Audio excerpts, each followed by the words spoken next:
అందరికీ జై శ్రీరామ్, జై తెలంగాణ. మనకు శంషాబాద్లో జరుగుతున్నటువంటి ఏదైతే బహదూర్గూడలో భూస్వాధీనం లొల్లి, ఆ లొల్లి గురించి అసలు ఏం జరిగింది? 3 రకాల వాదనలు వినబడతా ఉన్నాయి. ప్రభుత్వమేమో ఈ భూమి మాదంటా ఉన్నది, గవర్నమెంటు అంటే ప్రైవేట్ కంపెనీలు వచ్చి ఆ భూములు మాదంటా ఉన్నారు. కొందరు రైతులు అయితే పాపం అరెస్ట్ అయ్యి పోలీస్ స్టేషన్లో ఉన్నారు, పోలీసులతోటి దెబ్బలు తిని పోలీస్ స్టేషన్లో ఉన్నారు. వాళ్ళు ఈ భూములు మాయి అంటా ఉన్నారు. ఆల్రెడీ మేము మా తాత ముత్తాతల నుంచి మేము ఇక్కడ పంటను పండిస్తూ ఉన్నామని రైతులు వాపోతూ ఉన్నారు. ఎవరి మాటలు నమ్మదాం? ఈ వీడియోలో స్పష్టంగా తెలంగాణలో ఉన్నటువంటి ప్రతి ఒక్కరూ ఈ వీడియోను అందరికి షేర్ చేయరి, ఐ బటన్ ప్రెస్ చేసి మీ అభిప్రాయాన్ని కామెంట్ చేయండి. ఎందుకంటే దీంట్లో ఇంకొక జిమ్మిక్ ఉంది. 3 వార్తాపత్రికల్లో 3 స్టైల్గా వార్తలు అనేటివి రాయడం జరిగింది. అది కూడా మన కాంగ్రెస్ పార్టీలో ఉన్నటువంటి వివేక్ వెంకటస్వామి మంత్రి, ఆయన వెలుగు పత్రికలో మరీ డిఫరెంట్గా రాశారు. ఇది ఎట్లా? 3 వార్తాపత్రికల్లో ఒకటే వివాదం గురించి 3 రకాలుగా ఎట్లా రాస్తారు అని అనుకునేటోళ్ళందరికీ షాకింగ్ విషయాలు. ముందు పోలీస్ స్టేషన్లో ఉన్నటువంటి ఆడవాళ్ళు ఎంతగా ఏడుస్తూ ఉన్నారో వాళ్ళ వాదన ఏందో చూడుర్రి. తర్వాత కారప్పొడి జల్లిరు అంటారు. ఎవరు కారప్పొడి జల్లిరు, ఎవరు దాడులు చేసిర్రు అనే వీడియోలు ప్రతి ఒక్కటి మన దగ్గర ఉన్నాయి. ఈ వీడియోలో ప్రతి మీకు చూపించేందుకు నేను ట్రై చేస్తా. ఖచ్చితంగా మీరు మాత్రము మీ యొక్క ఈ వీడియోని చూడుర్రి. పోలీస్ స్టేషన్లో ఉన్న రైతుల వీడియోని చూడుర్రి.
చూసింది కదా. ఇప్పుడు మన వెనకాల ఉన్నది సాక్షి పేపర్. సాక్షి పేపర్లో ఇది బహదూర్గూడలో శంషాబాద్కు సంబంధించినటువంటి మ్యాటరే. కానీ ఇక్కడ ఏం రాసిర్రు? రణరంగం బహదూర్గూడలో భూస్వాధీనం ఉద్రిక్కం. ఓకే, ఇక్కడ ఇంకేం రాసిర్రు అంటే కొంచెం అంతా నేను చదవదలుచుకున్నా. పోలీసుల పైన కుర్చీలతో కొట్టినటువంటి రైతులు. చేవెళ్ళ డీసీపీ యగేష్ గౌతమ్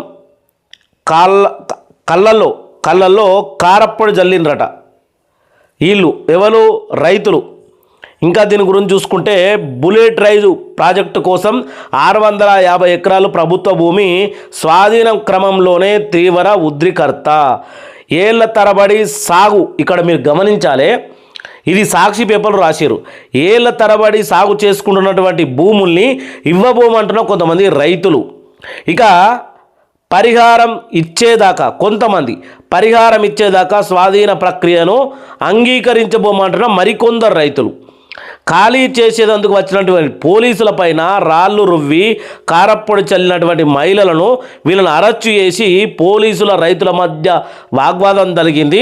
వీళ్ళని అరెస్టు చేసి ఇప్పుడు మీరు వీడియోలో చూసినటువంటి మహిళలు వాళ్ళు పోలీసుల మీద కారప్పొడి చల్లిరట, రాళ్ళు రువ్విరట, చేసిందట. అందుకనే ఒక 9 మంది మహిళలను పోలీస్ స్టేషన్లో కూర్చోబెట్టిండ్రు. అదొకటి. ఇప్పుడు మనకు రెండో వార్తాపత్రిక ఈనాడులో చాలా డిఫరెంట్గా మీకు కనబడతా ఉన్నాయి కూడా పక్కన. బహదూర్గూడలో తీవ్ర ఉద్రిక్తత. 650 ఎకరాల భూస్వాధీనం రంగంలోకి దిగిన హైడ్రా తెల్లవారుజామునే భారీ పోలీసు బందోబస్తు, కంచె నిర్మాణము, ప్రతిఘటించిన రైతులు, మద్దతుగా వచ్చినటువంటి భరాసా భాజపా నేతలు కూడా అరెస్టు, డీజీపీ కళ్ళలో కారం జల్లిన ఆందోళనకారులు, నేడు కంచె పనులు హైడ్రా కమిషనర్ రంగనాథ్ రెడీగా ఉన్నట్టు ఇక్కడ మనకు ఈనాడులో రాసిండ్రు. అయిపోయింది కదా ఈనాడు. ఇప్పుడు మనము వెలుగు వివేక వెంకటస్వామి ఎవరైతే మనకు ఉన్నటువంటి మనకు కనబడతా ఉంది పక్కనే, ఆ పేపర్ను కూడా మీరు చదువుకోండి. 30,000 కోట్ల విలువైన భూమిని కాపాడిన హైడ్రా, శంషాబాద్లో 650 ఎకరాలు, కంటోన్మెంట్స్లో 106 ఎకరాల ప్రభుత్వ భూమికి ఫినిషింగ్, రాయదుర్గంలో 84 ఎకరాల ప్రభుత్వ భూమి స్వాధీనం, ఆయా జిల్లాలో రెవెన్యూ అధికారులు రిక్వెస్ట్ మేరకు చర్యలు జరుగుతూ ఉన్నాయట. కంటోన్మెంట్లో హైడ్రా కాపాడిన భూములు ఇవి అని ఒక మనకు పెద్ద మ్యాప్లో ఫోటోను కూడా చూపెడతా ఉన్నాడు. ఇంతకు మించిన మ్యాటర్ ఇయ్యలే. వెలుగు పేపర్లో అంత పెద్ద మ్యాటర్ జరిగితే ఇంత చిన్నగా ఫోటో ఇచ్చారు. ఓకే రైట్, ఇదైపోయింది. ఇదైపోయిన తర్వాత ఇక్కడ ఎవరి మీద దాడులు జరిగినాయి అనే విషయాన్ని మనం ఇప్పుడు వీడియోలో చూడబోతా ఉన్నాం. బహదూర్లో రైతుల కోసం వచ్చినటువంటి తోకల శ్రీనివాసరెడ్డి కొంతమంది ఈ ఏదైతే బహదూర్ గూడ గ్రామంలో వచ్చినటువంటి ఈ వీడియోను కూడా నేను మీ ముందుంచబోతా ఉన్నా. వీడియోని చూడరు. వీడియోని చూసిన తర్వాత మాట్లాడుకుందాం.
పోలీస్ స్టేషన్లో వీడియో చూసారు, ఈ వీడియో చూసారు కదా. ఇప్పుడు ఏదైతే మనకు సంబంధించి కుర్చీలు విరగొడుతున్నది, అక్కడికి వచ్చినటువంటి ఆడవాళ్ళు కుర్చీలతోటి కింద మీద మీకు వీడియో కూడా కనబడతా ఉంది. వీడియో చూడండి, వీడియో మొత్తం మీరు చూడండి. చూసిన తర్వాత ఏం జరిగింది అనే విషయాన్ని మనము చూద్దాం. ఓకే, వీడియోని చూసి రెండో వీడియో ఇక్కడ లాస్ట్ ఏం చేసిర్రు వీళ్ళందరూ కలిసి అంటే శంషాబాద్లో హైడ్రా హైటెన్షన్ బహదూర్గూడలో భారీగా చేరుకున్నటువంటి అధికారులు, పోలీసులు మీకు కనబడతా ఉన్నారు. మీ ప్రతి ఒక్క వీడియోలో ఇక్కడ పోలీసులు 8-9 ఏమంటారు వాటిని పోలీసు వాహనాల్లో ఇంచుమించు 200 మందికి పైగా పోలీసులను మోహరించారు. అక్కడ ఉన్నటువంటి రైతులను చెల్లా చెదురు చేసిరు. లాఠీ చార్జ్ కూడా చేయడం జరిగింది. మరి ఇంత జరుగుతూ ఉన్నా ఇటు బీఆర్ఎస్ నేతలు అరెస్ట్ అయ్యారు, బీజేపీ నేతలు అరెస్ట్ అయ్యారు. దీని మీద కనీసం హోంమంత్రి ఉన్నటువంటి అలాగే సీఎం శాఖ ఉన్నటువంటి సీఎం రేవంత్ రెడ్డి గారు ఎందుకు స్పందించట్లేదు అని రైతు సంఘాలు ఆవేశపడతా ఉన్నాయి. ప్రజలారా ఒక్కసారి ఆలోచన చేయండి. అక్కడ రైతులు పండిస్తూ ఉన్నారని ఇవే వార్తాపత్రికలు రాసినాయి కదా, వాళ్ళ నుంచి భూమి హైడ్రా రంగనాథ్ గారు ఎట్లా స్వాధీనం చేసుకుంటారు డైరెక్ట్గా? వాళ్ళు ఏమంటా ఉన్నారు, నష్టపరిహారం, కొంతమంది మాకు నష్టపరిహారం ఇచ్చిన తర్వాత మేము ఇక్కడ నుంచి వెళ్ళిపోతామంటా ఉన్నారు. వాళ్ళు రైతులు కదా, అంటే వీళ్ళ వెనుకాల ఎవరూ లేదనా, లేకపోతే ఎందుకు ఈ యొక్క ఉన్మాద చర్య అని మొత్తం తెలంగాణ రాష్ట్రం అంతా మాట్లాడుకుంటా ఉన్నది. రేవంత్ రెడ్డి గారికి ఎంతో మంచి పేరు, అలాగే మీరు రైతుల పట్ల చూపించేటువంటి ప్రేమ అభిప్రాయాలు ఇప్పుడు ఈ శంషాబాద్లో బహదూర్గూడలో జరుగుతున్నటువంటి సంఘటన మీదికెళ్ళి మొత్తానికి మళ్ళీ రివర్స్ అయిపోయింది. ఎక్కడుంది ప్రజాస్వామ్యం అని అంటా ఉన్నారు. వాస్తవానికి మనకు ఒక ఎంఐఎం ఎమ్మెల్యే ఏదైతే ఎంఐఎం పార్టీ ఉందో వాళ్ళు ఒక చెరువును కబ్జా చేసి అక్కడ ఆల్రెడీ పెద్ద కాలేజ్ నిర్మించారు.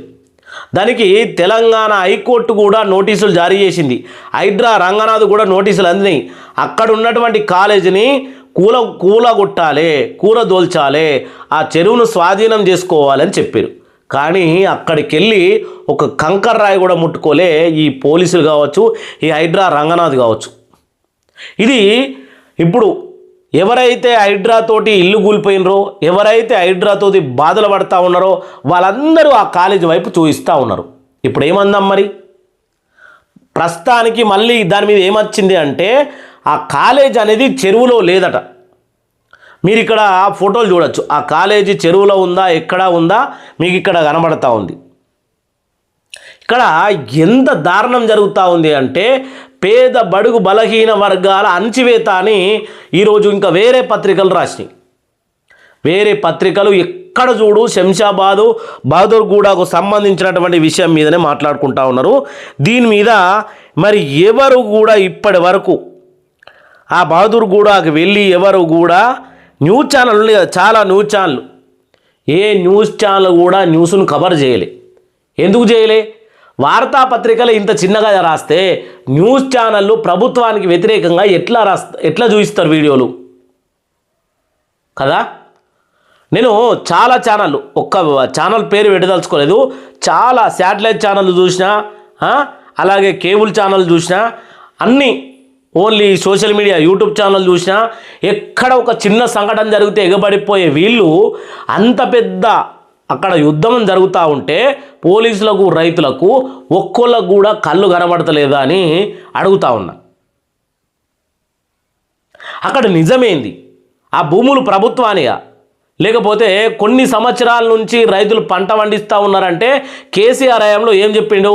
14 సంవత్సరాలు మీరు అక్కడ భూమి ల్యాండ్లో ఉంటే ఆ భూమి వాళ్ళదే అని కేసీఆర్ ప్రభుత్వం ఉన్నప్పుడు చెప్పినటువంటి మాటలు. మరి ఇప్పుడు వాళ్ళ భూములు కాదు అని హైడ్రా అసలు హైడ్రా ఏ రకంగా రిక్వైర్ చేసుకుంటుంది? వాళ్ళు ఏమడుగుతూ ఉన్నారు? మా బతుకుదేరు లేదు, అక్కడ కోట్ల విలువ, ఒక్కొక్క ఎకరానికి 106 నుంచి 107 కోట్లు ఒక ఎకరానికి. అట్లాంటి 100 ఎకరాల భూములు గుంజుకుంటామంటే మరి వాళ్ళకి నష్టపరిహారం ఇవ్వాలి కదా. అవునంటారా కాదంటారా? మీ అభిప్రాయాన్ని కామెంట్ చేయర్రి. నెక్స్ట్ వీడియో దీని మీద ఇంకా మంచి ఆధారాలతో మళ్ళీ కలుసుకుందాం. అందరికీ, తెలంగాణ రైతులందరికీ, అక్కడ ఉన్నోళ్ళందరికీ న్యాయం జరగాలి.